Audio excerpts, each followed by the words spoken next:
Welcome to IFAStories, where ancient wisdom meets modern storytelling. Step into the sacred world of Ifa, the Yoruba spiritual system, where every tale carries the power of divination, destiny, and deep cultural insight.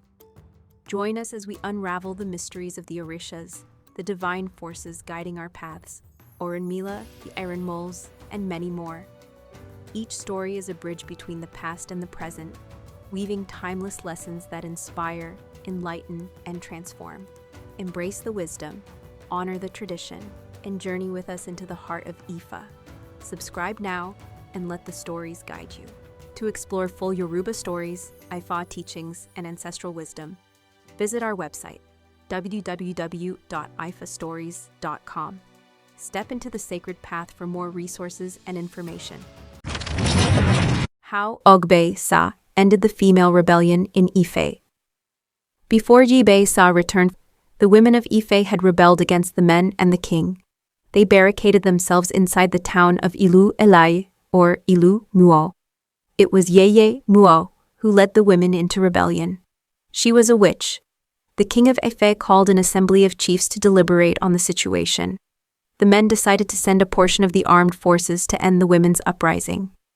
The army marched against the women, but the witch Yèyé-Òmùò turned them all into women, and they remained in the town.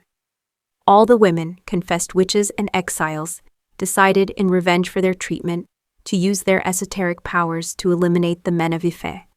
After that, men in Ife began dying mysteriously.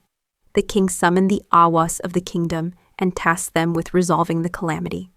The Awas said that only one Awo was capable of ending the tragedy, Ògbè-Òsá, but he was not in town, and the king was informed. He sent for him. The king told him that divination had revealed him to be the only one capable of ending the rebellion. Ògbè-Òsá accepted the task. He immediately went to see an Awo named Ìṣàwèlẹ Òàwẹlẹ for divination. He was told he would be victorious if he performed the proper sacrifice to Isu with a goat, and that he should prepare special musical instruments, maracas, bongos, and drums, as well as a comb and a mirror to be placed in his Ifa shrine. He was also to offer a hen to Ifa. He was instructed to gather a rabbit, a fish, a rat, jutaya, and mashed yam, ewu or obobo, to be specially prepared and kept in his divination bag, apo minijekun, or agbaboko, which he was to carry on the journey. Ìṣàwèlẹ Òàwẹlẹ told him that the only war that could succeed against the women of Muo was peace, not combat. Therefore, he was advised to lead a musical procession of dance and singing from Ife to Ilú-Òmùò, without any combat weapons of any kind. There were 4 powerful women who formed the backbone of the rebellion in Ilú-Òmùò. Each had a taboo, either rabbit, fish, rat, or mashed yam. The Ifa priest also advised him to bring 4 bracelets, a joka, made from special beads called tutu pon. Ògbè-Òsá quickly got to work on all the sacrifices and preparations. On the appointed day, he sent an advance troop of armed forces to surround the entire town of Mo, with orders to only attack if he shouted the words, Kapaye Ba. Then he departed with a few followers toward the town. He was elegantly dressed like a high-ranking chief, while his followers danced and sang to the melodic music of maracas and drums. He led the procession with appropriate dancing, holding the mirror in his left hand and the comb in his right, while continuing to dance.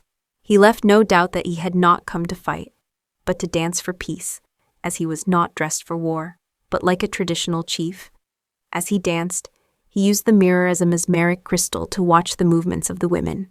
He sang, Ìṣàwèlẹ Òàwẹlẹ, londifa funmi, nijoti mogbe ogun losi, ilu awan obinrin erenimowabayin sesawele mi, Owaja Sesawele, which means, Ìṣàwèlẹ Òàwẹlẹ was the Awo who cast Ifa for me on the day I was chosen to wage war in the land of the women.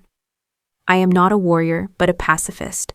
I have come seeking peace and harmony. He led the procession directly into town. When the women heard the song, they realized that the visitor had not come to fight. They came out with their own musical instruments and joined the dancing. The 4 leaders, using their extrasensory visionary powers, were what remained behind Ògbè-Òsá's strategy.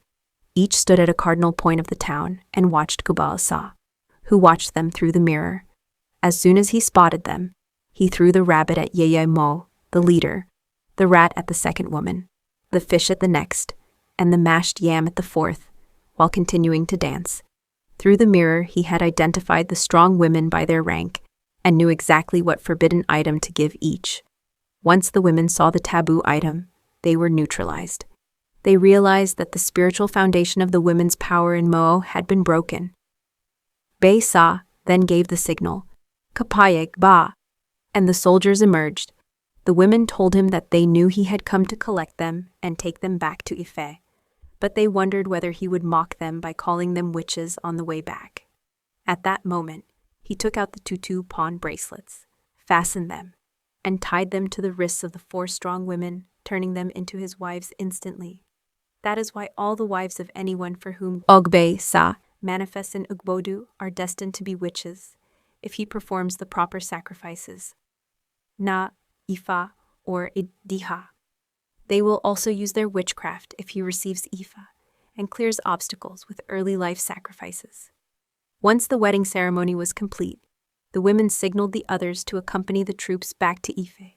Upon returning home, they thanked Ògbè-Òsá, and he was praised by the king and all the people of Ife. As the men of Ife prepared to choose wives, Ògbè-Òsá said that no one should touch the women wearing the tutu pawn on their wrists, because those were his chosen wives. His wish was respected. From that moment on, peace and tranquility returned to Ife.